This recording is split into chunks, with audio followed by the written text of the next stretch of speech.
Comment financer son bien immobilier? Évidemment, en passant par la banque. Et on sait que c'est une étape importante, parfois compliquée. On a décidé d'aborder le sujet avec nos experts dans ce nouvel épisode du Rendez-vous des Proprios, une initiative de topagent.be en collaboration avec Eloya, PNV et Immoveland.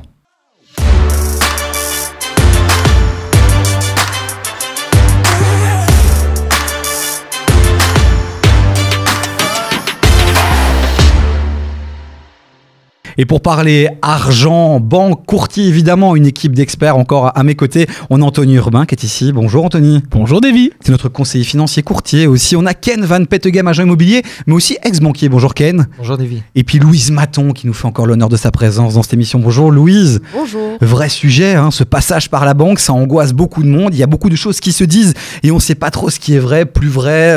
Voilà, aujourd'hui en 2023, je compte sur vous pour clarifier. Et en parlant de clarifier, je pense que la première chose qu'on doit faire, c'est que les gens comprennent bien la différence entre un banquier et un courtier. C'est à toi de t'exprimer pour démarrer cette belle émission, Anthony. En fait, la différence entre un banquier et un courtier, si tu veux, ils font le même métier à la base, sauf que le banquier, en fait, représente les produits de sa banque. C'est-à-dire qu'il peut te proposer uniquement ce que la banque lui propose. Un courtier, c'est plutôt l'inverse. Il va aller chercher en fonction de ton profil, plutôt des montages, des trucs un peu plus compliqués. Et voilà, ça se ressent notamment au niveau du taux. Donc, je dirais, allez, si je dois faire un résumé simple, c'est banquier plus un bon taux, un courtier plutôt des solutions avec un taux peut-être un peu moins intéressant. Ken, tu es d'accord? Tu as envie peut-être de formuler les choses différemment? Moi, j'ai envie de mettre en avant le banquier, l'humain. Tu vois, parce que tu as les banques, mais tu as l'humain qui travaille pour toi aussi. Et donc ça, c'est important de trouver quelqu'un qui connaît vraiment son métier. Parce que juste mettre les données dans un outil tout préparé par la banque, il n'y a aucune valeur ajoutée à ça. Par contre, tu as des humains qui savent comment bien remplir, quelles données mettre dans quelle case pour que ton dossier passe, que tu aies un meilleur taux. Et donc ça, c'est très intéressant de tomber sur un gars malin. C'est vrai qu'on dit souvent aujourd'hui que les banques, c'est devenu finalement... les banquiers sont devenus juste des gens qui encodent et puis il y a une décision qui se prend à travers un logiciel. Mais on verra tout au long de cette émission que le banquier a encore un rôle important à jouer, notamment pour l'encodage des informations et faire en sorte qu'au-dessus, il se passe quelque chose de positif. Louise, toi tu accompagnes beaucoup de gens aussi dans ce passage justement par la case banque. Quand tu entends ce que Ken et Anthony disent, tu es d'accord avec ça? Tu as envie de nuancer, d'apporter une information complémentaire? Alors moi j'aurais tendance à dire que pour un premier bien, un banquier ça va suffire. C'est-à-dire que quand on a la capacité d'investir, quand on a l'apport nécessaire, on va chez un banquier. Il faut toujours faire le tour des banques, au moins 5 banques différentes pour essayer d'aller chercher le meilleur taux. Par contre, une fois qu'on investit dans le locatif, eh bien là, le courtier peut être plus favorable en fait à vous suivre dans l'investissement locatif.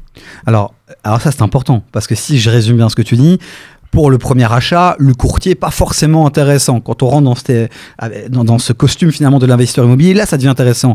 Tu es d'accord avec ça, toi, Anthony? Pas trop, en fait, ça dépend de la situation. Donc ici, comme elle l'expliquait, elle a bien nuancé, elle a dit, bah oui, si tu as l'apport, si tu as ça, en fait, si tu es dans les bonnes conditions, oui, un courtier pour un premier achat va pas être utile. Par contre, si tu n'as pas cet apport, si, entre guillemets, tes conditions sont pas top, le courtier va essayer de trouver un truc plutôt plus original, entre guillemets, que le banquier.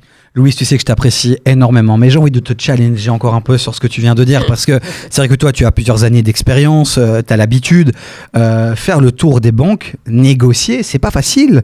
Ça demande une certaine expérience, Ken. Et puis après, Louise, je te laisserai répondre.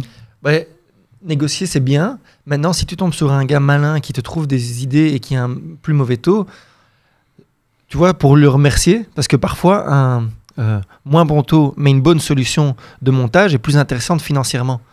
Et donc, il faut aussi pouvoir parfois remercier le gars qui a été malin, qui a trouvé la solution pour toi.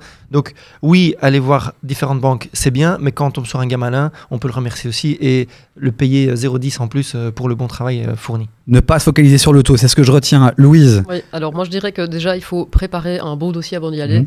Il y en a qui vont la fleur au fusil, c'est pas du tout conseillé. Donc quand vous allez à la banque, il faut apporter ses fiches de salaire, il faut parfois apporter sa fiche d'impôt, entre guillemets. Il faut apporter pas mal de choses. Il faut, quand on achète pour une résidence principale, être sûr qu'on achète aussi au bon prix et prouver. Parfois, cela au niveau du banquier, si vous arrivez déjà avec un dossier en béton, si vous arrivez bien habillé, si vous présentez bien, etc., ça va être, la discussion va déjà être plus facile. Donc c'est sûr qu'il y a des choses à faire et à préparer avant d'aller à la banque. Et si on dit au banquier de ne pas y aller avec la fleur au fusil, est-ce qu'on va être plus crédible? avec ce genre d'expression, Anthony? Avec l'expression, je sais pas. Mais par contre, elle a entièrement raison. Ouais. Aujourd'hui, le banquier ou le courtier, parce que bon, c'est vraiment la même chose, si je peux dire ça, c'est, je crois que quand tu arrives avec un bon dossier, ça laisse au courtier ou au banquier l'opportunité de te défendre et de ne pas commencer à chipoter avec tous les détails et de lui commencer à faire tout ton travail, si je peux dire ça, quoi. Alors, un bon dossier, c'est quoi? Alors, c'est vrai que Louise, tu parlais d'un bon dossier, mais tu as aussi parlé de l'attitude, tu as parlé aussi de comment on est habillé. Mais un bon dossier, focalisons-nous d'abord là-dessus. Un bon dossier, c'est quoi aujourd'hui? Un bon dossier, en fait, c'est aussi savoir quelles sont les possibilités de crédit que tu as sur le marché. Je vais prendre un exemple qui n'a rien avec ça. Quand tu vas chez le coiffeur, tu vois, si toi tu y vas et si moi j'y vais, on fait pas la même coupe. C'est vrai. Mais si je lui dis, tiens, coupe-moi les cheveux et que je lui ai rien demandé, lui, il va couper, il pense que c'est bien. Mais donc, tu dois venir avec des idées en disant, tiens, moi, je veux un dégradé, je veux des longs cheveux, je veux que tu me fasses des crolls. Et donc, toi, tu dois venir en tant que client avec des idées crédit. Parce que lui, il fait son crédit standard, mais peut-être que toi, tu as envie de faire un crédit bullette, une partie capitale. Tiens, pas utiliser la sûreté de ce bien-là parce que j'ai une autre idée derrière. Et donc, tu dois venir avec une connaissance de tous les crédits possibles et discuter avec lui, de dire tiens, moi j'aimerais bien faire ça, ça c'est mon plan, qu'est-ce que tu penses? Et en fait, tu dois discuter avec lui. Juste lui dire tiens, je dois financer ça, débrouille-toi. T'es pas assez loin dans l'analyse de ton propre dossier avant d'aller chez le banquier. C'est ça, ne pas penser forcément que le banquier va être proactif et être malin, comme tu disais, il y a quelques minutes. Certains, j'imagine, le feront, analyseront le dossier et essayeront justement d'aller vers des montages un peu plus créatifs, mais globalement, certains banquiers vont aller vers la facilité, donc attention, y aller en étant bien informé. Je le rappelle qu'en fin de cet épisode, ici, nos amis autour de cette table vous partageront finalement les 3 crédits les plus importants, on va dire, intéressants. Il y a même un 4e là, qui est très particulier, c'est un teasing exclusif pour cette émission, le rendez-vous des proprios by Anthony Urbain. Continuons à parler du bon dossier. Un bon dossier, c'est aussi avoir un contrat CDD, CDI peut-être. Est-ce que quand on a un CDD, cette idée reçue que CDD c'est mort définitivement, c'est une réalité ou pas? Ou même avec un CDD, on peut encore débloquer des fonds? Non, en fait, dans les critères que les banques regardent, tu as vraiment donc, les 3 critères qui sont super importants. Donc, tu as la quotité, ça c'est vraiment le montant que tu empruntes par rapport aux garanties qu'il y a derrière, qui peuvent être immobilières ou mobilières. Tu as le taux d'endettement qui idéalement ne doit pas dépasser 50%. Donc ça, c'est vraiment les montants que tu empruntes par rapport à ce que tu gagnes, si je peux résumer ça simplement. Et le minimum vital, donc ce qui te reste entre guillemets à payer. Et puis derrière, effectivement, tu as la stabilité de l'emploi qui est importante. Et donc des CDD, en général, on te demande d'avoir 2 ans de CDD prouvé ou 2 ans d'activité. Ça peut être de l'intérim, des CDD, peu importe. Mais il faut montrer que tu bosses, quoi. Et légalement, je pense qu'au sein même d'une entreprise, un CDD peut être renouvelé maximum 2 fois ou 3 fois. C'est ça, je pense? C'est maximum 4 fois, si je te dis pas de bêtises, pendant 2 ans, 4 fois 6 mois. Ok, donc si tu as un CDD qui a été renouvelé 2 fois, là, potentiellement, tu gagnerais des points vis-à-vis d'un banquier. Oui, mais idéalement, on va te demander vraiment 2 ans d'activité. C'est un peu le principe. Donc je sais que c'est long, mais c'est un peu le principe. Il faut que ce soit récurrent, en fait. C'est ça. D'où l'importance pour les gens d'aller chercher ce CDI. Mais si on a un CDD, on fait quoi alors? On abandonne son rêve de devenir employé? On change d'emploi, un emploi qu'on aime bien, mais... On fait le tour des banques encore. On fait le tour des banques. Il faut aller voir les courtiers, il faut montrer la récurrence en fait. Moi j'ai vu des personnes avoir un crédit alors qu'ils étaient intérim, mais depuis de nombreuses années en fait, et à un moment donné, c'est considéré comme un CDI. Attention, ça aura probablement un impact sur le taux. Ok, dans le bon dossier, donc il y a le contrat, il y a quoi d'autre qu'on peut mettre dans ce bon dossier, Ken? Pour rassurer, pour exciter le banquier finalement? En fait, je vais plutôt rebondir sur ce que Anthony a dit en donnant des chiffres un petit peu plus précis. La quotité, ça veut dire si j'achète un truc à 100 000, tout ce qui est au-dessus des 100 000, c'est moi qui dois les apporter.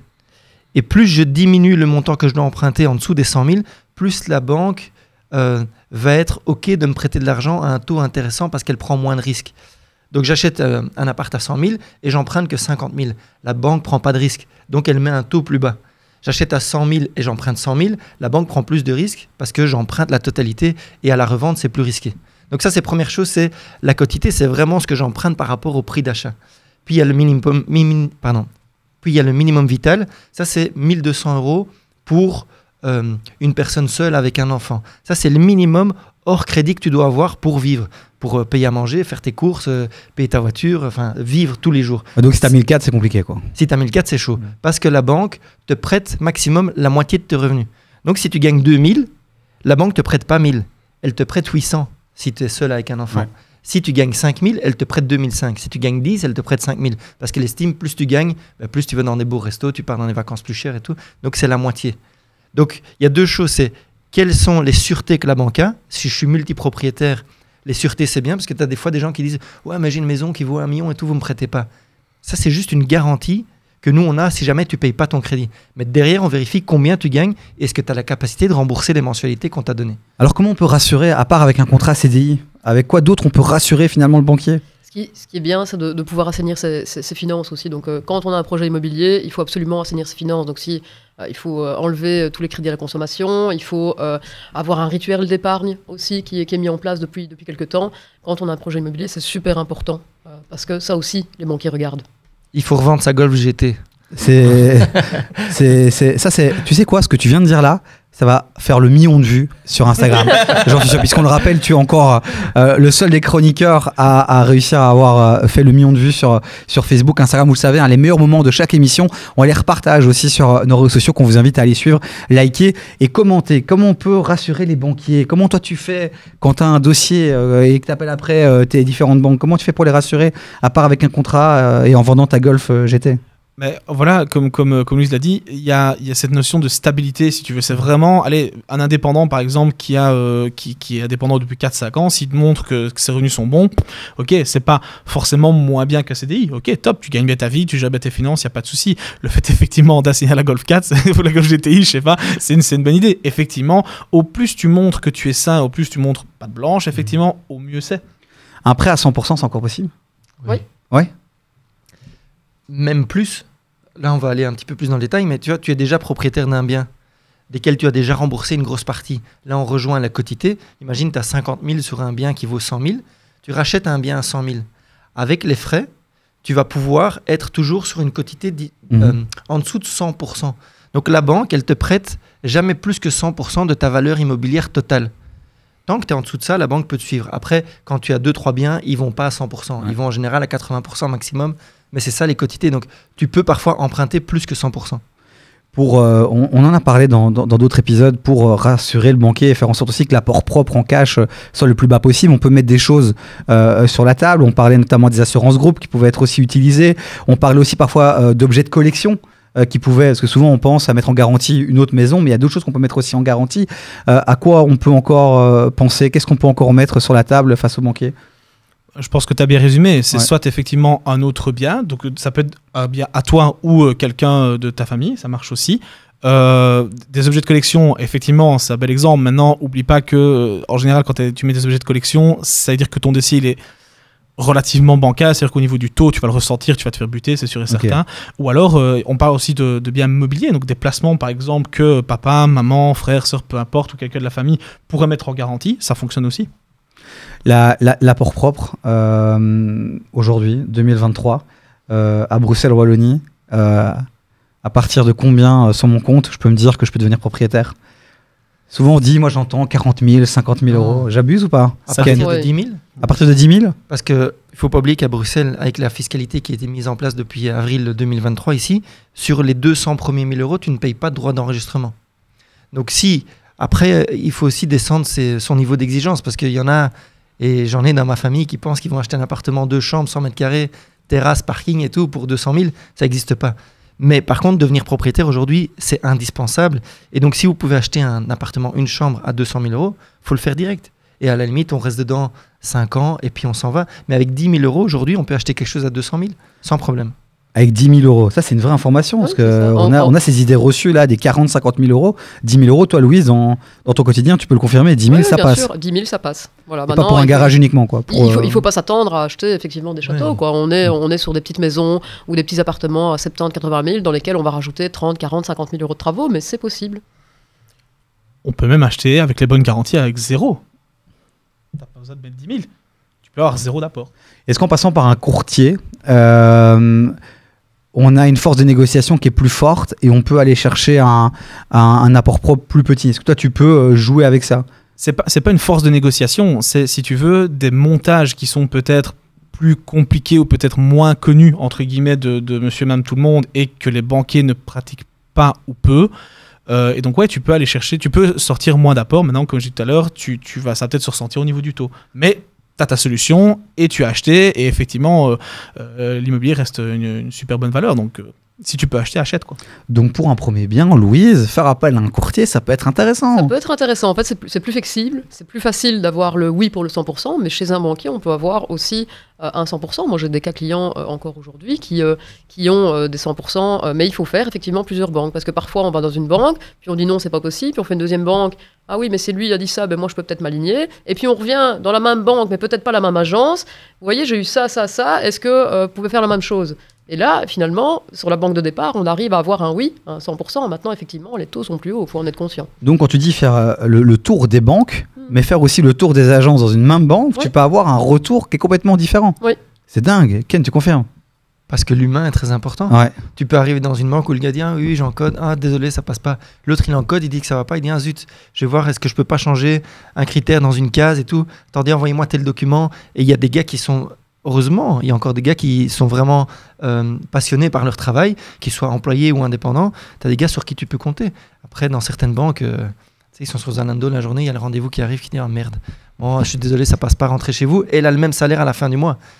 Donc ça, c'est la réalité du terrain aussi, il faut être conscient de ça. Donc ne pas abandonner après un non, voire 2 non, voire même 3 non. Ouais. Et pareil chez les courtiers, tu as aussi des courtiers qui sont très très bons, d'autres qui le sont moins. Et voilà, maintenant, la différence, c'est qu'en général, les courtiers sont quand même relativement indépendants. Donc eux, par contre, la différence peut-être, si je peux nuancer là-dessus, c'est que si ton dossier passe pas, il a pas ses sous, quoi, tu vois. Donc il a intérêt à se battre quand même pour que ça passe. Ok, Ouais. pas mal. Et alors, j'ai même envie d'ajouter, au niveau des banques, en fonction de la saisonnalité, il peut parfois y avoir un oui, et puis un non 3 mois plus tard, ça dépend des objectifs à l'instant T de la banque. Donc, il y a certaines banques, à un moment donné, ça va être OK pour le 100%, puis on arrive 3 mois après, puis c'est non. Et c'est pour ça que c'est important de toujours refaire le tour des banques régulièrement, parce que c'est pas parce que c'est un non maintenant que dans 3 mois, il n'y aura pas un non. En fin d'année, c'est plus touchy, par exemple. Ok, on remet sa petite casquette là du petit jeune investisseur ou même moins jeune. Il ouvre la porte de la banque, c'est son premier rendez-vous, voire son deuxième. Il commence à négocier son taux, la négociation du taux. Rapidement, quelques petits conseils qu'on pourrait donner peut-être pour ceux qui veulent rentrer dans cette négociation. On les a chauffés là. Ils ont envie d'aller toquer aux portes des banques, mais sur la négociation, c'est un métier quand même aussi. En vrai, Comment c'est est-ce qu'on pas tellement négocie en métier, vrai c'est des faits très concrets. Tu vas dans une banque classique, ton père est dans la banque, ta mère est dans la banque, tes frères aussi. Il y a déjà des crédits. Tu dis voilà, ma famille ici a tout ça. Faites un geste sur le taux. Parce que, encore une fois, il a un taux de base, mais il y a un bouton qui dit tiens, taux plancher. Tu vois ? Et il a qu'à cliquer dessus, le gars. Mais il faut lui donner envie de cliquer dessus. Et donc, t'expliques voilà, moi je suis chez vous, je suis propriétaire de mon premier bien maintenant grâce à vous. Tu avances un petit peu que le crédit va passer et tout, mais je vais en acheter d'autres. Et un troisième plus tard, et je veux le faire avec vous. Je veux tout chez vous. Mon épargne pension, mes assurances, mon compte courant est chez vous, ma carte de crédit est chez vous. Je veux tout avoir chez vous. Ça, c'est une force, parce que tu peux vraiment appuyer que le gars clique sur le petit bouton meilleur taux, quoi. Petite parenthèse, on rebondit sur ce que tu dis. C'est vrai que les banques ont tendance, quand on les rencontre, à négocier aussi en disant « Allez, je veux bien faire un effort, mais alors tu mets tous tes produits chez moi. » Est-ce que c'est une bonne chose de faire ça, Anthony ? En fait, ça va dépendre. Donc, si tu veux, il y a pour négocier ton taux, donc pour pouvoir le faire diminuer, il y a 2 assurances qu'ils peuvent vraiment lier. Donc, allez, légalement parlant, si je peux dire ça, c'est l'assurance incendie et la solde restendue. Alors, effectivement, si tu as envie d'essayer d'aller encore un peu plus loin, d'avoir ce taux plancher, ça, tu peux dire, bah, ok, allez, je vais mettre mon auto, ok, je vais mettre mon épargne pension. Mais tout ça, par contre, techniquement, ça ne peut pas être lié à ton taux. C'est pas obligatoire. Ok, revenons à la négociation. Est-ce que négocier avec un banquier, c'est un peu comme négocier avec une voiture, c'est-à-dire que je vais dans une concession, je demande un devis, puis je vais avec mon devis dans une autre concession. Est-ce que je peux faire ça aussi avec la banque ? Donnez-moi un taux, puis je vais dans une autre banque, je regarde le taux qu'ils me donnent, et puis je retourne dans la banque première et je dis, mais regardez le taux que j'ai eu à côté. Ouais. Ça se fait ou ça fait brocanteur ? Moi, je trouve que ça se fait. Après, voilà, il faut comparer ce qui est comparable. C'est-à-dire que quand on y va, c'est bien d'aller dans une première banque où on se dit, OK, là, je sais que le taux, il n'est pas bon, je vais quand même y aller, puis je vais dans un deuxième. Et puis, on a quand même une petite idée dans la banque dans laquelle on a envie de signer. Et donc, l'idée, c'est que la banque dans laquelle on a envie de signer, parce qu'on sait que potentiellement, il y aura un après, parce qu'il y a des banques qui sont plus favorables à un deuxième bien. Et donc, si on a cette banque-là, dans le viseur, d'abord, on va voir les autres banques. Et à la fin, voilà, j'ai fait le tour des banques, voici ce que j'ai. Je sais potentiellement que vous n'avez pas le meilleur taux, mais moi j'ai quand même envie de travailler avec vous. Qu'est-ce que vous proposez ? Donc j'ai un profil d'investisseur immobilier. D'abord ici j'achète ma résidence principale. Je sais que j'ai fait une bonne affaire. Je sais que j'ai fait des travaux. Je sais qu'il va y avoir une plus-value. Si j'investis après dans l'immobilier, qu'est-ce que vous allez me proposer ? Est-ce qu'on va partir sur du 25 ans ? Est-ce qu'on va partir sur du 20 ans ? Est-ce que vous acceptez pour l'investissement immobilier de me faire un 100% ? Et donc il y a plein de questions à poser pour envisager l'après, parce qu'il y a plein de gens qui disent « Ah oui, c'est pas grave, on finance ». Il faut bien se dire que le refinancement, ça a un certain coût. Et il faut y penser dès le départ quand on achète un bien. Dans un instant, on va vous donner 3-4 idées de crédits importants qui sont un peu dans le milieu.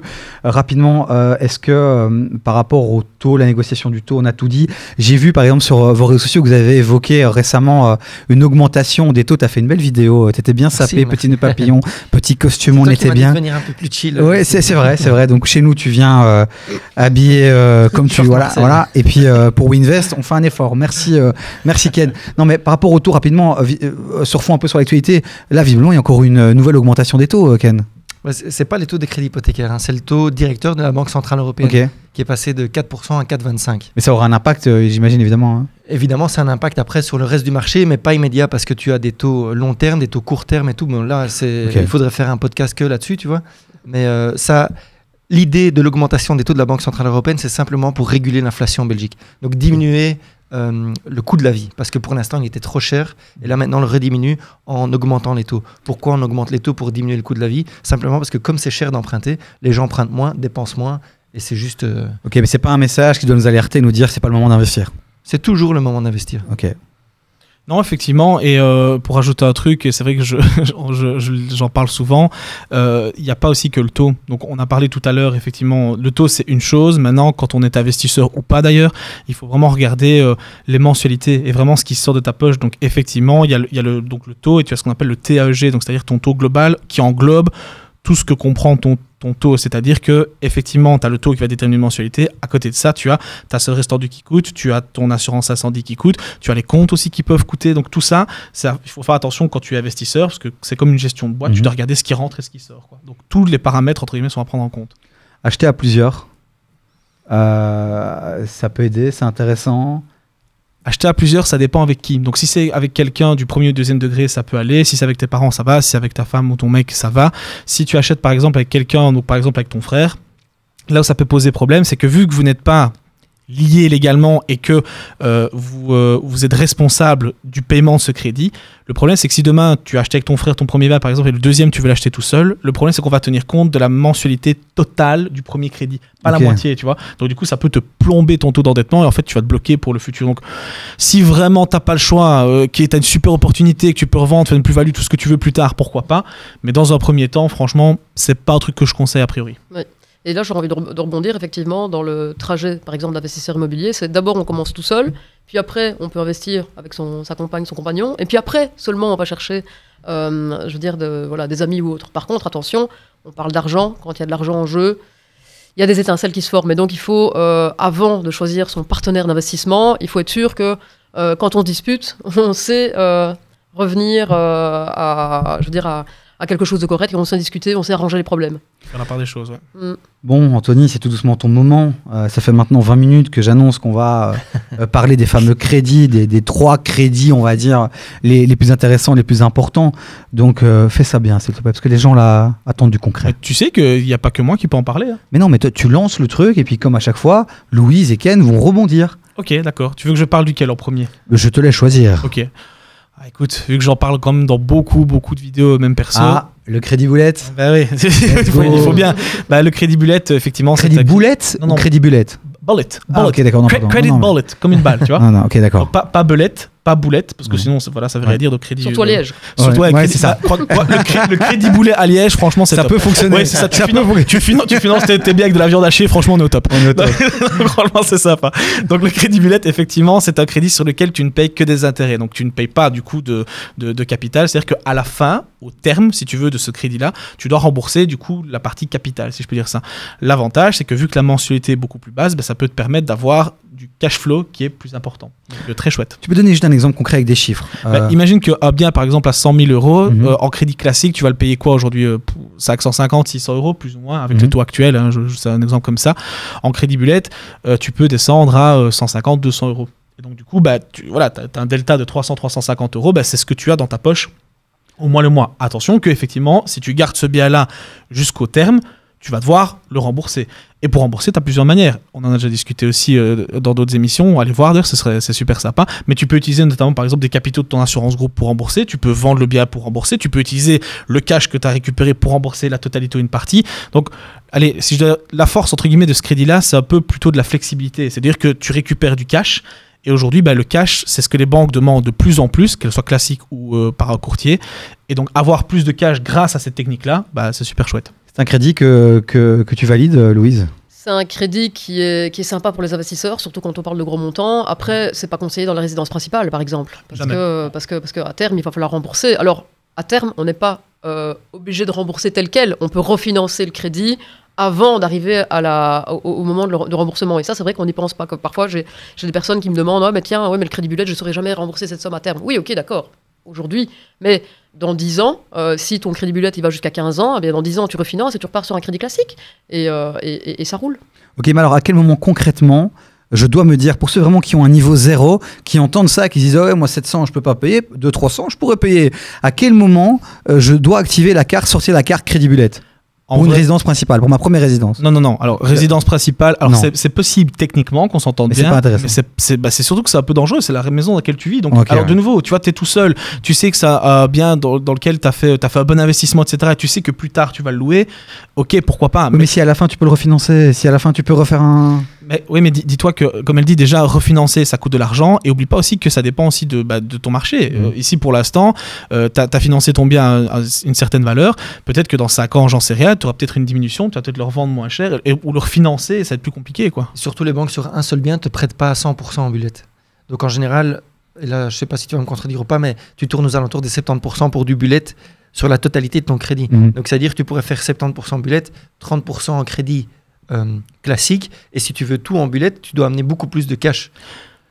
Ouais, non. Alors, la seule possibilité que tu as de faire du 100%, c'est via un crédit bullet qui est un peu particulier, c'est le crédit par reconstitution. Donc, soit avec des placements, donc de l'argent que tu mets de côté, soit avec épargne pension, PLCI, EIP, voilà, des capitaux qui sont constitués qui vont être constitués à terme dans ces épargnes-là. Donc, tu as déjà une belle capacité d'épargne ou financière, en tout cas. Maintenant, là où je veux rebondir, ce qui est intéressant aujourd'hui, c'est que comme les taux sont remontés, et là, avec la dernière hausse de la Banque centrale, comme on disait juste avant, les taux vont sans doute stagner un petit peu pendant quelques années et l'inflation va rebaisser. Donc, à un moment donné, les taux vont redescendre. Quand tu payes un crédit bullet, aujourd'hui, on doit être quoi? À du 4% sur du bullet? 3,5, 4? Ouais, 3,80. Quelque chose comme ça. Donc, aujourd'hui, on est à ce taux-là, mais dans 5-6 ans, si le taux est repassé à 1,5, rien n'empêche de refinancer dans la même banque. Et ça, c'est beaucoup moins cher. Il faut juste payer des petits frais administratifs et c'est tout. Et donc ça, c'est très intéressant de faire du bullet aujourd'hui où les mensualités capital et intérêt sont très élevées. Et dans quelques années, quand les taux rebaissent, hop, tu refinances et là, tu mets le capital dedans. Parce qu'entre-temps, ton loyer a augmenté et tu peux te faire un beau cash flow ces années-là. Pour ceux qu'on a perdu là à l'instant avec des mots un peu techniques, on vous le rappelle aussi, on essaye de vulgariser, de faire en sorte que vous compreniez. Mais n'hésitez pas à mettre en commentaire, à poser des questions ou tout simplement aller chez votre courtier, banquier et dire j'ai entendu crédit bullet dans l'épisode du rendez-vous des proprios. Ça me paraissait intéressant. Et puis peut-être que le banquier prendra une demi-heure pour vous faire des schémas, des dessins pour vous expliquer ce qu'il en est. Crédit bullet, on a tout dit. Un deuxième, tu voulais rajouter quelque chose sur le crédit bullet? Il y a un crédit dont on parle moins, mais qui est à mi-chemin entre les deux, le crédit classique et le crédit bullet, c'est le crédit 50-50. On peut partir dans le meilleur des deux mondes, c'est-à-dire qu'on rembourse directement 50% du capital et puis on a une partie qui est en crédit bullet à hauteur de 50%. Moi, ça, c'est une formule que je trouve intéressante parce qu'on limite le risque à long terme. Intéressant. Un autre crédit, Anthony? Oui, il y en a un qui est intéressant et qui, moi, je trouve est vraiment très chouette. C'est ce fameux crédit, on parlait tout à l'heure de 80%, 90%, 100%. Il y a quand même ce fameux crédit à 125%, et on est tout à l'heure, où tu peux mettre le bien de quelqu'un en garantie. Et ça, c'est très chouette, d'autant plus que les gens pensent qu'en général, le bien que tu vas mettre en garantie, c'est pendant toute la durée du crédit, alors qu'en fait, pas du tout. C'est juste pendant la durée, si tu veux, durant laquelle la banque a besoin de cette garantie. Une fois que la bonne quotité, comme on a expliqué tout à l'heure, est atteinte, alors c'est bon, on peut libérer ce bien-là et au revoir, quoi. C'est comme si le deuxième bien n'avait jamais été mis en garantie. Et c'est intéressant parce que c'est vrai que la question de la garantie et du bien qu'on doit mettre en garantie, elle fait peur parfois parce qu'on se dit je vais être lié pendant 20 ans alors qu'en fait non, c'est une durée beaucoup plus courte. Il y a une mention aussi qu'on a tendance à oublier, c'est que j'entends parfois des amis qui vont acheter une résidence principale et puis ils se disent non mais moi je peux pas acheter une maison à rénover parce que j'ai un loyer de mon appartement à côté, je vais jamais savoir payer les 2 mensualités d'un coup.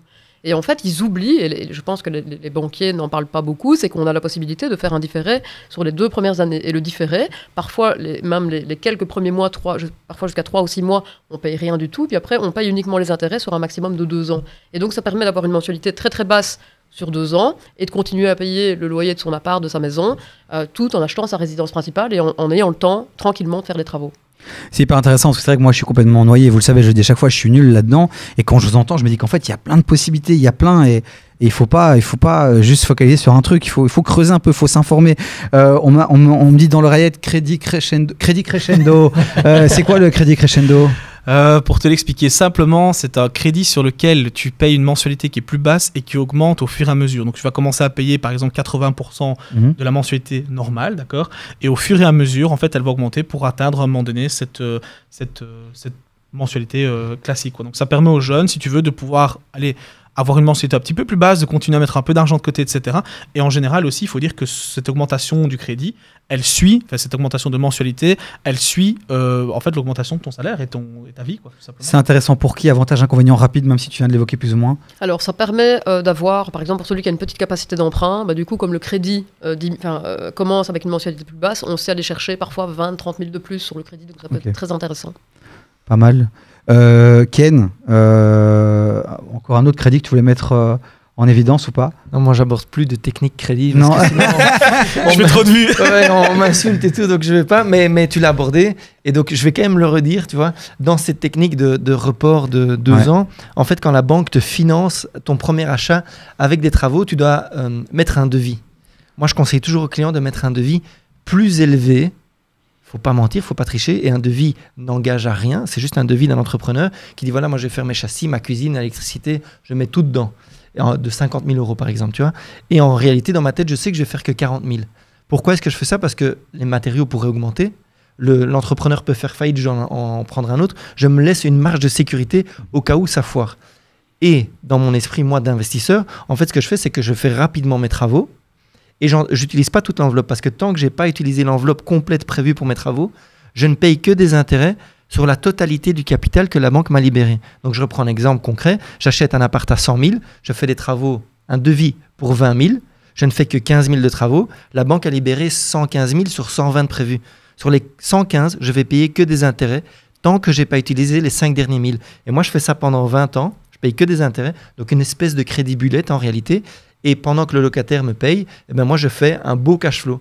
Et dans 2 ans, là je dis à la banque, voilà, j'ai fini mes travaux, on peut clôturer le crédit à ce moment-là. Mais en 2 ans, j'ai eu 2 fois une indexation de mon loyer. Et donc là, ça me permet de faire du cash flow tout le temps directement. Si dans chaque épisode, tu peux nous rappeler ça pour à chaque fois faire le million de vues sur les réseaux sociaux, avec plaisir. Je t'en serais évidemment très reconnaissant. On a teasé, on doit clôturer, le temps passe vite, on pourrait parler pendant des heures. On a teasé, c'est un terme un peu technique dans le milieu des médias, mais en gros, tu voulais annoncer un fameux crédit à 5%, et on va terminer là-dessus. Alors 5%, c'est pas le taux, qu'on soit bien clair, mais effectivement aujourd'hui, je suis en train de travailler avec un partenaire aujourd'hui pour que aujourd'hui l'investisseur immobilier n'ait que 5% du bien à amener. C'est tout. Et pour être financé. Sans problème. On s'arrête là, donc drop the mic. Drop the mic, mais je vais pas laisser tomber ce qu'il y a à filer tout, c'est chiant. Oh oui, non, ça coûte cher. Merci, on va rester là-dessus.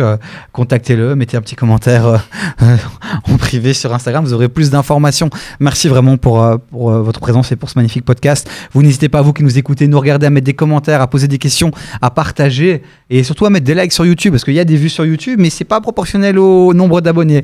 Vous faites quoi, les amis ? Enfin, vraiment, mettez un petit follow, c'est gratuit, et puis ça nous soutient. Et puis nous derrière, on peut aller gratter un peu plus d'argent chez les partenaires. Vous comprenez, nous aussi c'est du business cette émission. Mais voilà, on a un peu... En plus. Mais c'est ça, on a un peu plus d'argent, on peut faire mieux, plus de contenu, donc c'est du win-win-win. Voilà. Bon, on remercie évidemment aussi nos partenaires, Eloya, PNV et Immovlan. Sans eux, on pourrait pas faire ce magnifique podcast, cette émission. On vous dit à très bientôt les amis, et à vous dans un prochain épisode, à retrouver toutes les 2 semaines évidemment sur tous nos réseaux.